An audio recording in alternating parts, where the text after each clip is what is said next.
Welcome back to Inside Personal Growth. This is Greg Voisin, the host of Inside Personal Growth. And joining me from, near Aspen, Colorado, is Finnian Kelly. And Finnian does not have a book, but in essence, he doesn't really need a book. He is the book. And quite an interesting young man with quite an interesting background, but his website, or where you can, is intentionality.com. You can also get him at Finnian, Finnian, Kelly.com. And the reason we're doing this is because in our wellness and our / spirituality segment of this show, we always like to profile people that are coming at this with a very deep, strong intention, an intention to impact people's lives. And here's a little bit about Finnian. He's a sought-after speaker, an event facilitator, an executive quote. He's been dubbed the business mystic. And I think for all my business listeners, it can help you to hear what he has to say. Because of his unique ability to put consciousness into business and inspire leaders to find new levels of meaning and purpose through their creative endeavors. The approach flowed through the term as president of the Colorado chapter of entrepreneurial organizations and largest and most influential community of entrepreneurs in the world. Finnian helps people love their path so that they can feel content with the life they live. And I think, as people say, Finnian, if you actually love what you do, there's never a day of work. As a lifelong learner, Finnian has degrees in math, physics, finance, leadership, teaching, and a master's degree of science in positive psychology. I spent 7 years in the Australian Defence Force and graduated from one of the most prestigious leadership organizations in the world, the Royal Military College of Dundrum.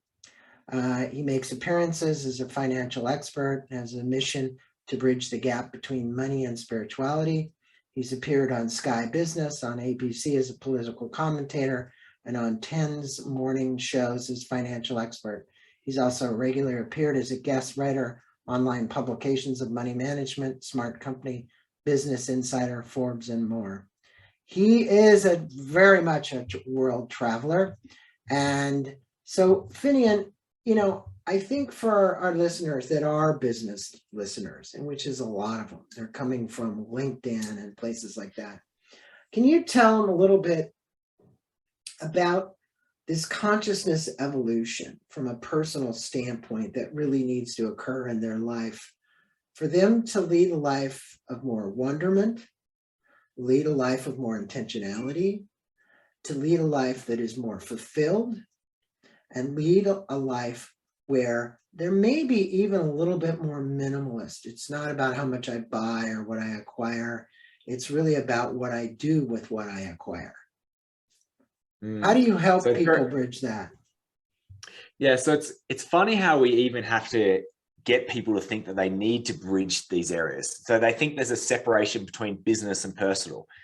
Isn't it just one? Like you as the person is still rocking up to the business environment. So to me, it seems that it's the same. Similar with science and spirituality. Science is spirituality, spirituality is in science. So the first part of it is just actually accepting that there isn't this separation. That's a man-made construct. That's an egoic construct which creates this separation.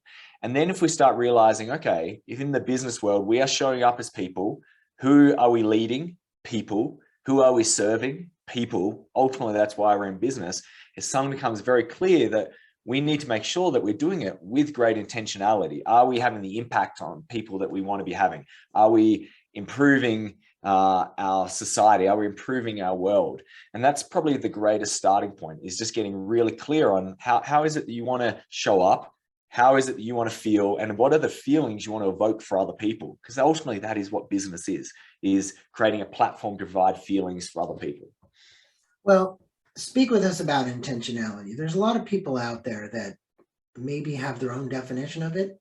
You probably have a definition of it. And I think there's a misunderstanding of it, because you know, people use the word mindfulness a lot today too. People meditate a lot more than they used to, or at least a lot of people do. People take more time for themselves, but intentionality is something that they have to imbibe within themselves. They have to like live it. So explain what you would help somebody find that highest level of intentionality based Mm. around their values, such that they can make an impact on people, other people. Yeah, so intentionality for me is defining how you want to feel and then taking deliberate behaviors or action towards it. So it's that combination of vision and action. Now, people would be wondering, why is it feelings? Why do feelings matter so much? Well, ultimately, that's how we judge ourselves or how we feel each day. Did that goal lead to a feeling? That's what's more important than the actual goal. So why intentionality matters, because if you're not living with intentionality, then you're on an autopilot. We have two minds. Well, effectively, they're the one mind with a different classification, the conscious mind and the subconscious mind. Now, the conscious mind is the logical part of the mind. It receives information with the five senses. It's where we think and where we rationalize. And what's interesting is it doesn't actually control most of our actions. The subconscious mind is what controls our actions. It's ruled by emotions and instinct. It's focused on the things that what we need, like breathing, eating, safety, intimacy, all these different areas. And it's incredibly powerful because it's tapped into this universal source energy. That's where the subconscious relies in. It's got this incredible power. Now, the challenge with the subconscious mind is it doesn't know how to reason or judge. It just simply acts with whatever information it's given. So this is where intentionality comes into play, because we've got to learn, how do we connect these two minds so they start working for us rather than working against us? Because what happens is our thoughts, which is in our conscious mind, we program this into our subconscious mind, which then eventually becomes a belief and a habit. And then most of our actions start lining up in that way.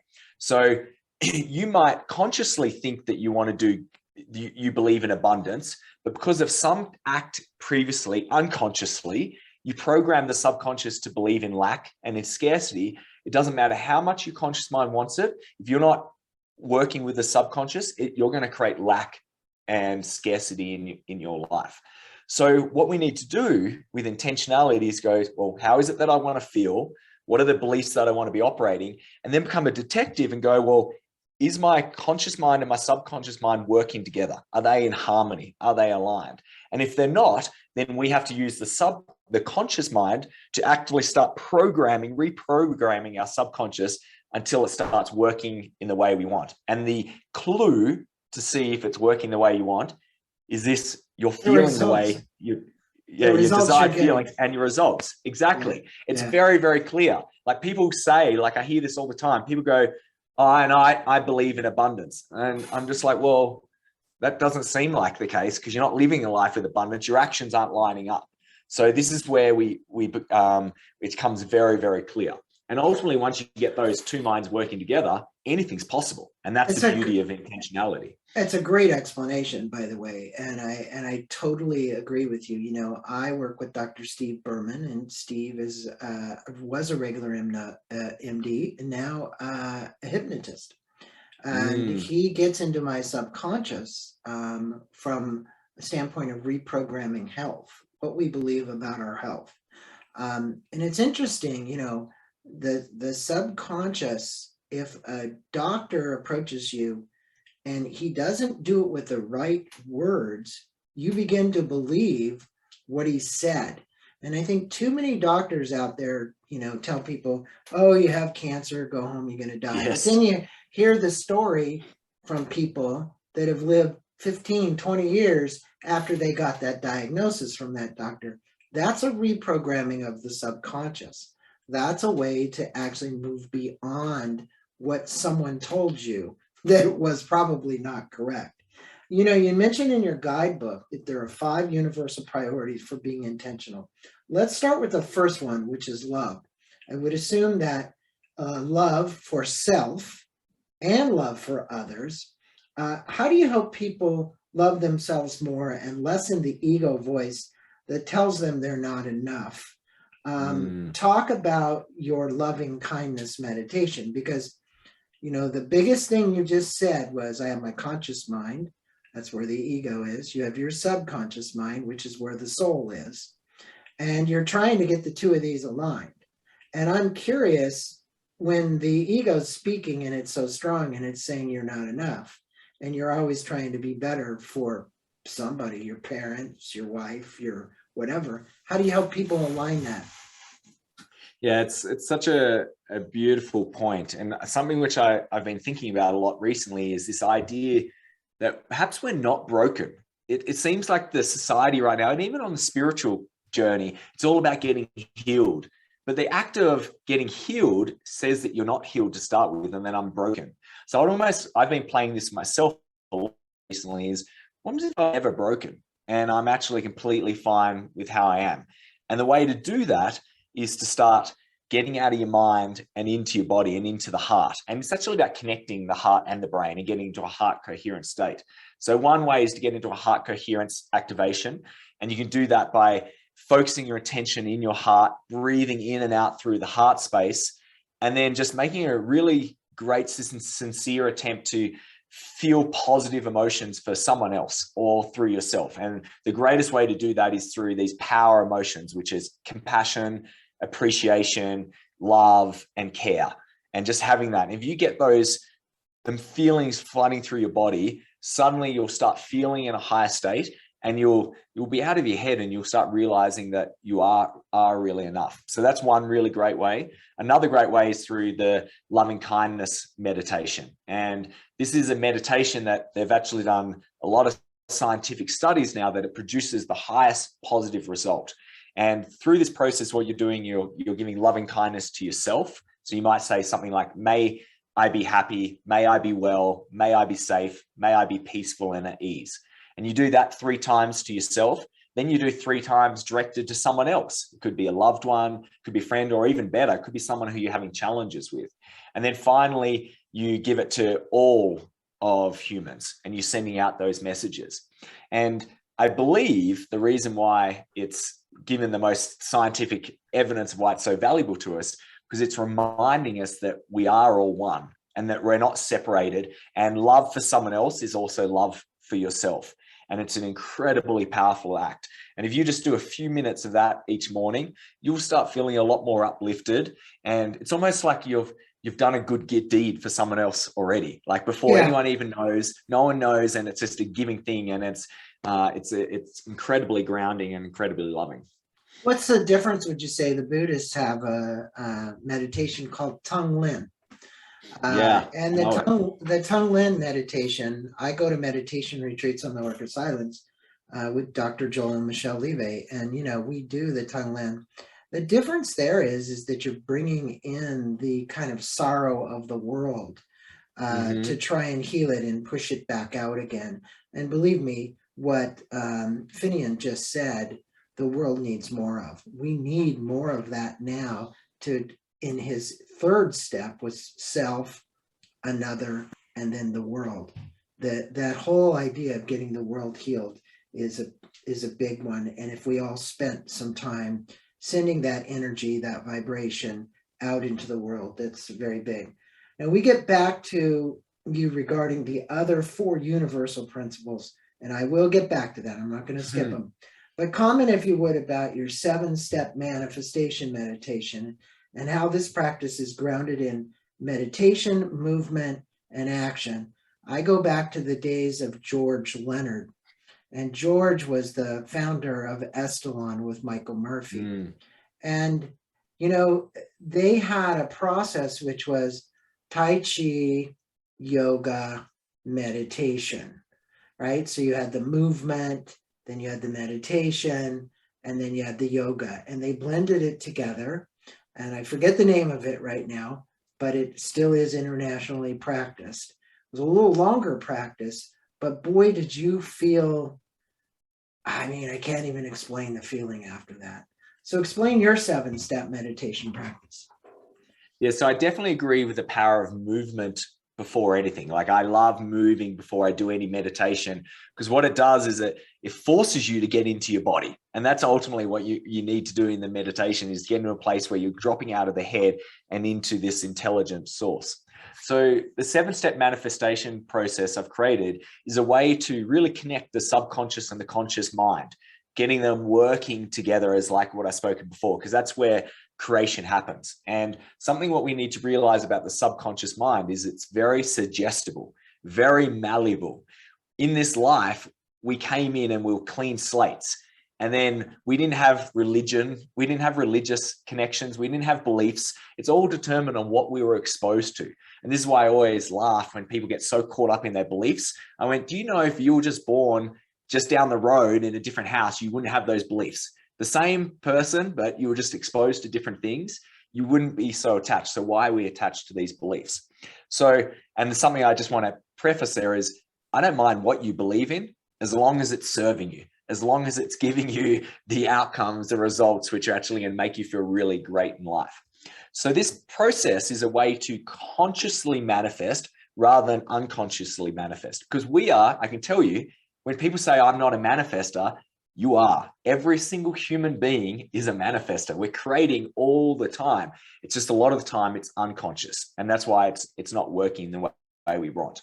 So the 7 steps that we do is, first, you need to get clear on what it is that you want to manifest. It's honestly one of the hardest things for people to work out. People don't know what they actually want. So we need to get clear on what it is that you want. Then we get connected. Okay, we start breathing and getting into this nice alpha state, that doorway to the subconscious, where our brain waves start slowing down. We start connecting to what is the imagery that would represent that manifestation.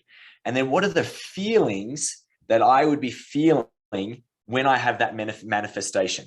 So we're getting clear. This is where the conscious mind, these first 3 steps are conscious part, we're manifesting imagery, feeling. Then we start getting into the subconscious and we go, all right, I'm entitled to receive this. And how would this look like? Move with the manifestation. Okay, so I'm manifesting, I want to have a particular role in a company and I want to be doing this form of leadership. Well, I start seeing myself in that leadership role and giving directions to people, working on projects. And I start feeling like it's actually happening right now, because that's the key. The subconscious can't tell the difference between whether it's a visualization exercise or it's physically happening. So we've got to just get connected and we're living it. So we're feeling those emotions. So we're going to actually start programming the subconscious of what it feels like.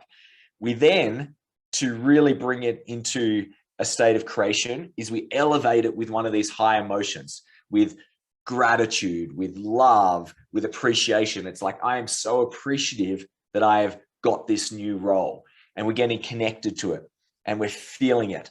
And then we wanted that raise that high vibration. And then we get into the action bit. We start visualizing, okay, and this is the bit which a lot of people forget about. Yes, you've created it, but you still have to go do it. You have to bring that manifestation to you. So you start getting connected. Okay, someone who has now got that role, what would they be doing? How would they be walking through life? Would they be applying for that job? Whatever it is. And you start getting connected to that. And then you get off that chair and you go do that. And then the key with the manifestation is you have to stay so connected to the belief that you have created something. Yes, it hasn't come through in manifested form yet, but it's in the unmanifested form. And one of the challenges is sometimes we get this evidence. For example, you might, if you've been manifesting abundance, the next day there might be a bill that comes through and suddenly you're like, oh, look at me, my manifestation didn't work. That's not true. Your manifestation did work. The problem where that bill came from, that was a manifestation from a month before. That was an unconscious manifestation. So there's this period where we need to stay so connected. And yes, there's some evidence which is saying no, but we need to believe that we're creating. And that's how the true manifestators really bring things to life. They just have this complete belief that once they've created something, it's happening. They don't know exactly when, but it will come to them. Speak with you, if you would, about fear. I think that many people say it's false expectation appearing real. And to many people, it is the thing that stops them from ever getting in touch with anything they could manifest. How would you advise somebody who has anxiety, has fear, isn't connected, eliminate or at least reduce that amount of fear that's stopping them? So it's very important. So fear, what is it? It's just a low vibrational energy. Love, high, fear, low. Now, when we're in a place of creation, we need to be in high vibrational frequency. So one of the key things of manifesting is if you get into a place where you're getting into fear, you need to stop the manifestation straight away, because you're actually going to do more damage. Because remember, the subconscious can't interpret your intent. It only actually makes it a judgment of exactly what you've experienced. So if you're experiencing fear or doubt, then it's going to believe that you can't create this. So we actually need to stop and get to a place where what's a manifestation that we can believe in? What is possible? And this is why we always need to speak with truths a lot of the time. Like, I'm getting better at speaking rather than saying I'm the best speaker in the world. Because you can believe that I'm getting better at speaker. But if I say I'm the best speaker in the world, well, I then start, my mind starts going, well, no, there's people out there better than me. And suddenly I'm in a place of disbelief. So that would be the first step. The next step with fear is to ask myself, like, where is this coming from? Fear is a byproduct of the ego.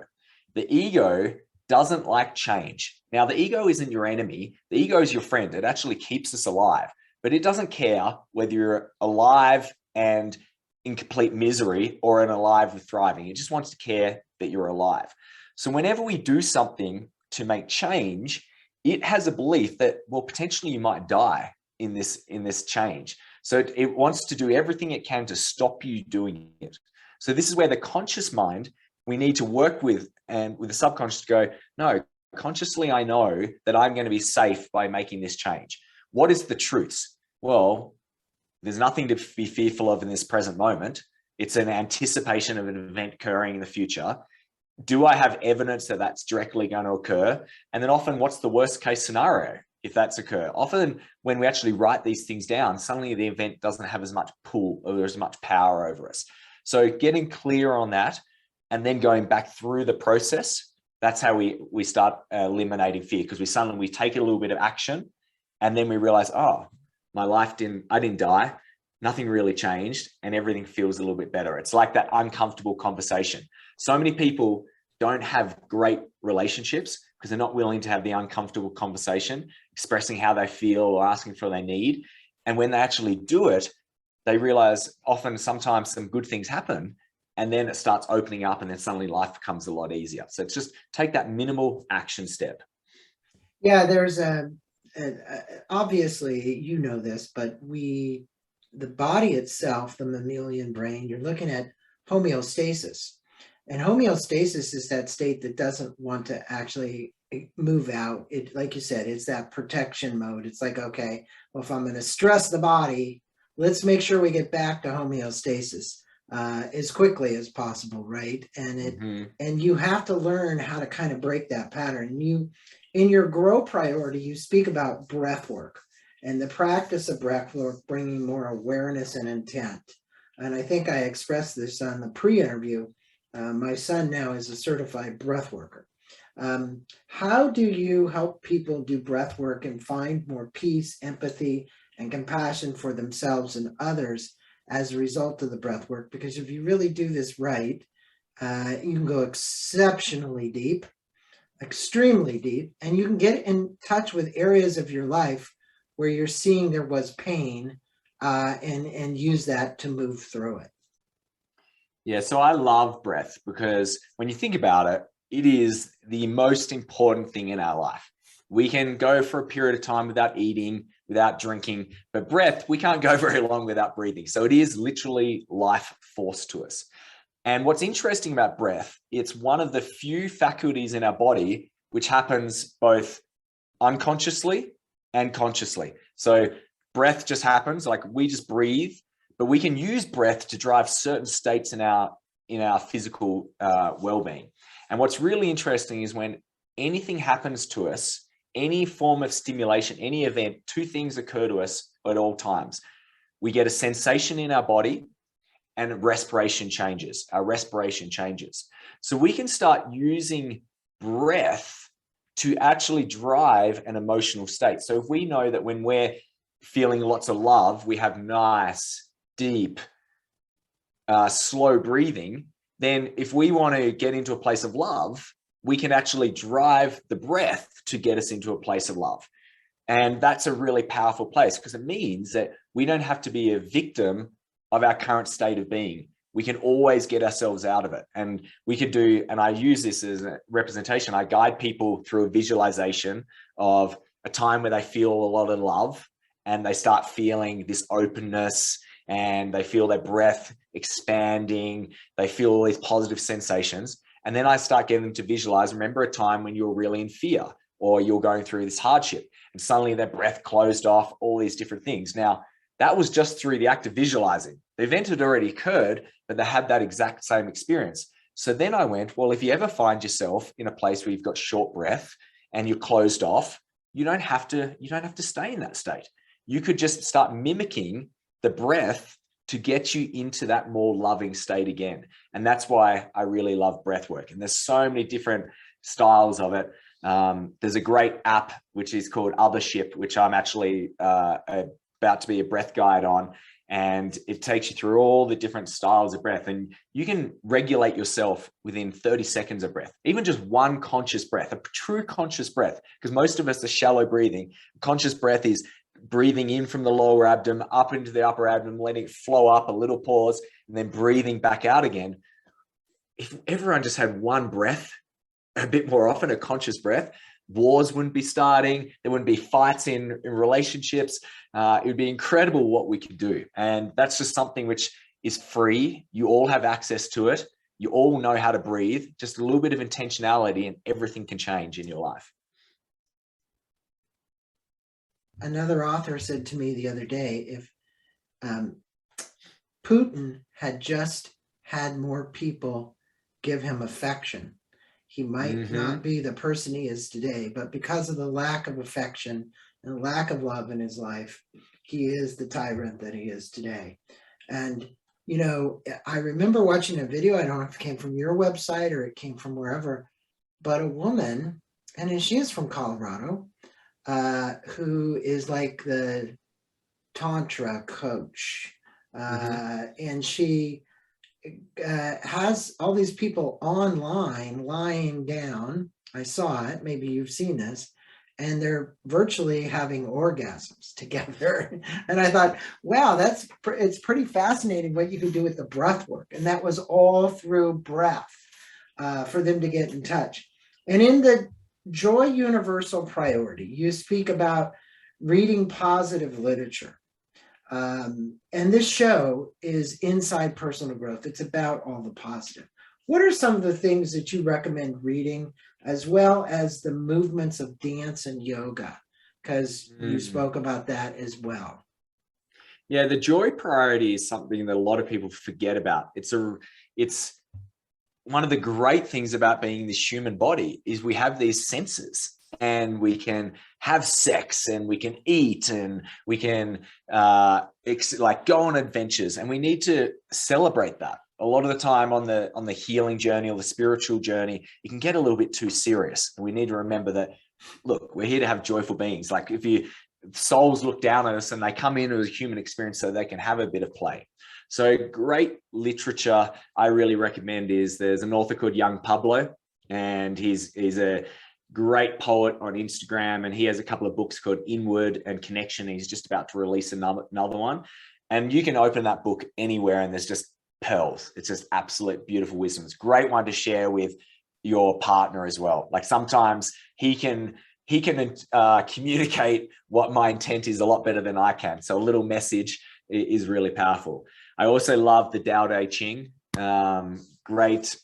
Great philosophical book, and it just grounds me, and I can just read a passage of that, and that passage can just keep evolving with me, which is really, really wonderful. So they're probably my favorite books. And then the active movement we're playful beings. And one of the greatest things that I've done recently is before any meal, we now dance. We put on a song and whether it's with my partner or where we have friends over, and we just start dancing. And it's amazing what happens to people. Like their faces start lighting up, they get a little bit more excited, and we drop down on that meal, and it's almost like our form of prayer. And it's such an easy way to bring that practice into our life. And then just any movement in the morning. I love doing a Kundalini yoga routine where it's like 7 different stretches for the spine. A spine is our sort of gateway to the sort of higher realms, and it's not meant to be operating in one plane. It's meant to be twisting and rotating. And if we have a healthy spine, we have a healthy body. So I do that, and I definitely find it allows me to drop into my meditation a lot deeper, because it feels like when I open up and twist things, just these stories and this low vibrational energy just comes out. So then I can actually drop into the meditation in a lot deeper practice. Well, if people are meditating that way, and I'm a devotee of Self-Realization Fellowship, and you kind of look at the crown chakra, where you're aligning and then bringing the alignment of the chakras in, you're going to find a vibratory level that's going to take you to a whole new place once you start to get in that level. Some people say, well, I see pulsating purple, I see pulsating white light. When you come out of those kind of meditations, you come out in a completely unique, different state of intentionality, and how you would live your life, even just how you would walk down the street, how you would meet another person. We're all so much in a hurry that we miss the little things when we walk down the street. We miss to say the hi to the person who helped bag the groceries. I really appreciate that. I give you gratitude for you.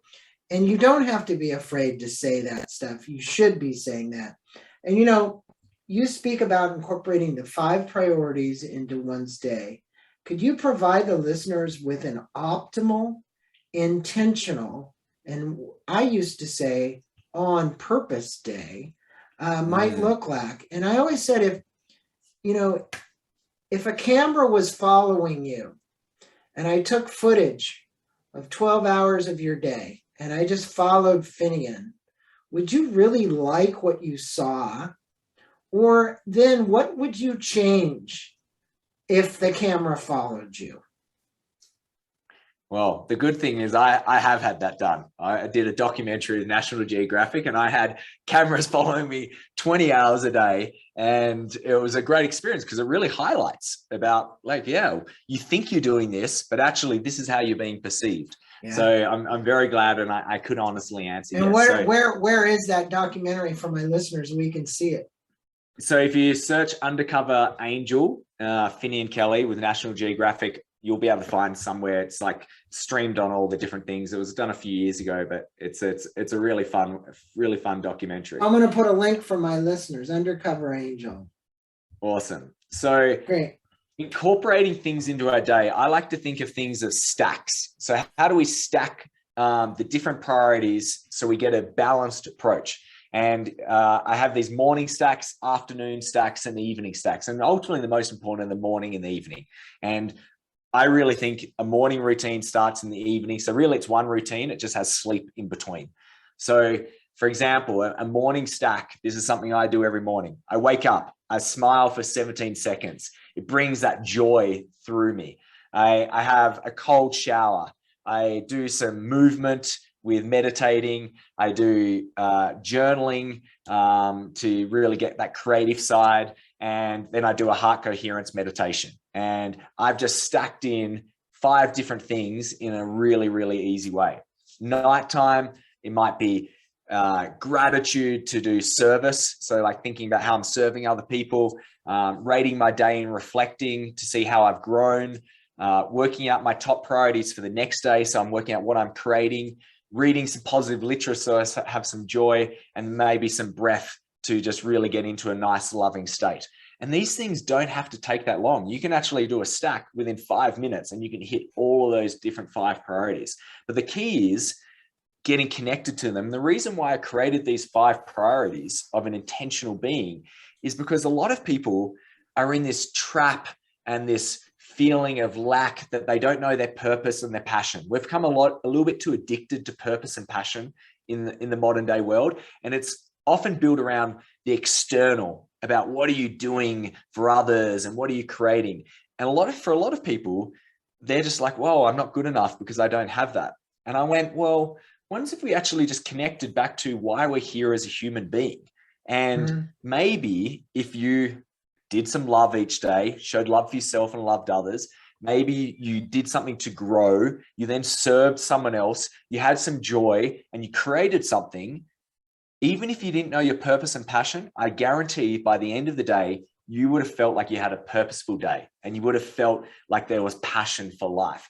So this is a way to ground you and to start giving yourself permission to go, don't worry if you don't know exactly what your passion is. Just be passionate to be a human being, a good human being. Don't worry if you don't know your purpose. Just be a purposeful human being. Live with intentionality, and suddenly you'll feel great. And before you know it, you're probably going to find your purpose and your passion anyway.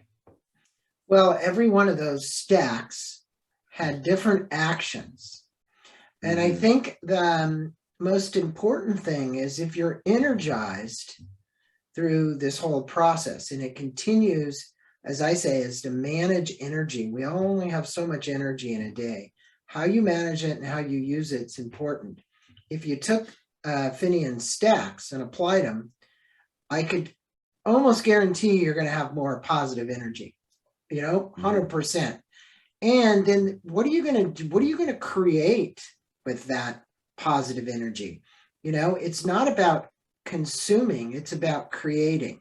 And what you're talking about is things we can create for ourselves and others, even if it's just creating a moment of love, a moment of gratitude, a moment of respect, a moment of all of these things. That's what you do. Finnian, if you were to leave the listeners with actionable stacks, activities that would leave the greatest impact on stress levels, mood enhancement, and being more present for others, what would the prescription look like? Well, I want to just touch on what you just said, because it's super important, is that we are an overwhelmed, stressed society now. And I think it's because we're operating in a paradigm that we have limited time.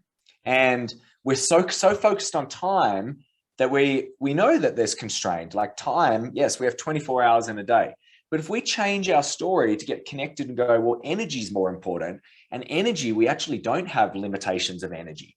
You can create energy just by doing one of these actions. Like if you start breathing, suddenly you're going to have more energy. If you do a loving kindness act for someone else, you're going to have more energy. And then suddenly that will break down the story that we're constrained, and we'll be able to have a lot more impact. So the number one actionable thing that I want people to do is start measuring their day by energy rather than time, and stop this story that 1 hour of time is equal to another hour of time. What do I mean by that? Some people, if you go an hour with a low vibrational person, you're going to come away not in a very good state. You're going to feel drained after that experience, or if you're doing work that doesn't light you up. But if you spend an hour with someone positive, like if I spend an hour with you, Greg, I come away and that wasn't an hour lost to me. I got so much energy through it. And then that's going to play off in other parts of my day. And it's that saying that if you don't have time to meditate, this is a Zen proverb, if you don't have time to meditate for 1 hour, you need to meditate for 2, because the act of giving up that time will give you more energy, which will collapse time throughout the day. So effectively, what I'd love people to see themselves do is to see themselves as a battery, and throughout the day go, where's my energy at? Did this activity give me more energy, or did it drain energy from me? And if you got clear on that and just started living life with things that gave you more energy rather than things that were taking your energy, your life would dramatically change. You wouldn't even need a vision for where you're going. You wouldn't even need goals. Life would dramatically change. You would transform into a more positive, creative, joyful, loving being, because it all comes back to energy. That's our guiding force. It is. And managing it is done on both the conscious and subconscious levels.